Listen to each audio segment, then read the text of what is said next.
Did you know that the United States once tried to invade Canada? Not once, but twice. And now, former President Donald Trump has sparked controversy by suggesting Canada could become the 51st state of the US. But here is the twist. He says he would use economic power, not the military force, to make it happen. Sounds intriguing, right? Hi, I am Chander, and in this episode of Chai with Chander, we are diving into an incredible story of history, diplomacy, and a bold modern day claim. First, we will look at the US military action against Canada in the past, then explore why such action stopped after 1814, and finally connect it to Trump's recent statement. Let's get started. Let's rewind to the late 1700s. During the American Revolutionary War, the United States, then just a group of rebellious colonies, made its first attempt to invade Canada in 1775. The plan was bold: capture Quebec and rally French-speaking Canadians against British rule. But it did not work. The Americans lost the Battle of Quebec and Canada stayed loyal to Britain. Fast forward to the War of 1812. The US tried again, this time with multiple invasions into what is now Ontario and Quebec.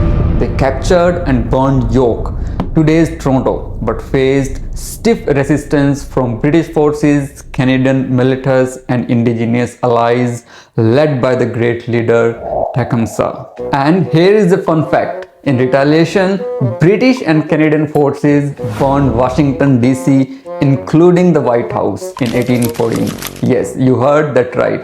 While the Americans thought Canada would be an easy target, they underestimate the unity and resilience of the defenders. So, both invasions failed and Canada remained under British control. But why did the US stop trying after 1814? That's where things get interesting. The end of war of 1812 was marked by the Treaty of Ghent, which restored pre-war boundaries. Both nations realized that fighting each other was not worth the cost, but the real shift came from diplomacy and cooperation. In 1842, the Webster-Ashburton Treaty resolved the Maine and New Brunswick border dispute. Then, the Oregon Treaty of 1846 settled the Pacific Northwest boundaries. These agreements showed that the peaceful negotiations worked better than war. Another big reason was Canada's evolution. In 1867, Canada became a self-governing dominion under British rule. This gave Canadians more control over their own affairs, making them less of a target for the US. Lastly, the world changed. By the 20th century, the US and Canada were allies in global conflicts like World War I and II, and they joined hands in NATO. They also built one of the strongest trading relationships in the world, making military action unnecessary. Now, let's fast forward to today. Former US President Donald Trump recently made headlines by suggesting Canada could become the 51st state. He emphasized that he would not use military force but would rely on economic pressure to achieve this goal. Let's unpack that.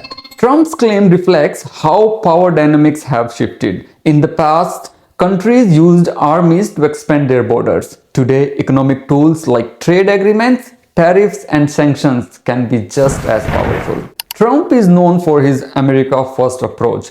During his presidency, he renegotiated NAFTA into the USMCA, focusing on US dominance in trade. His comment about Canada likely stems from this same mindset. Why invade when you can influence economically?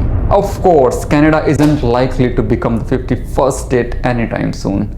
Canadians are proud of their sovereignty and identity. But Trump's word highlight the interconnectedness of our economy and how economy leverage can shape relationships between nations. So, what have we learned today? The US and Canada have come a long way from the days of invasions and burning cities. They have built a relationship based on trust, trade, and mutual respect.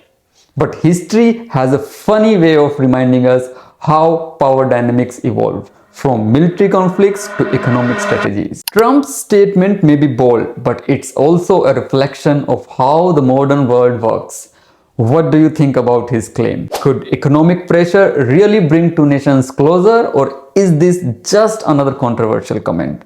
Let us know in the comments below. If you enjoyed this episode, don't forget to like, share and subscribe. I am Chander and this has been Chai with Chander. Until next time, stay curious and stay informed.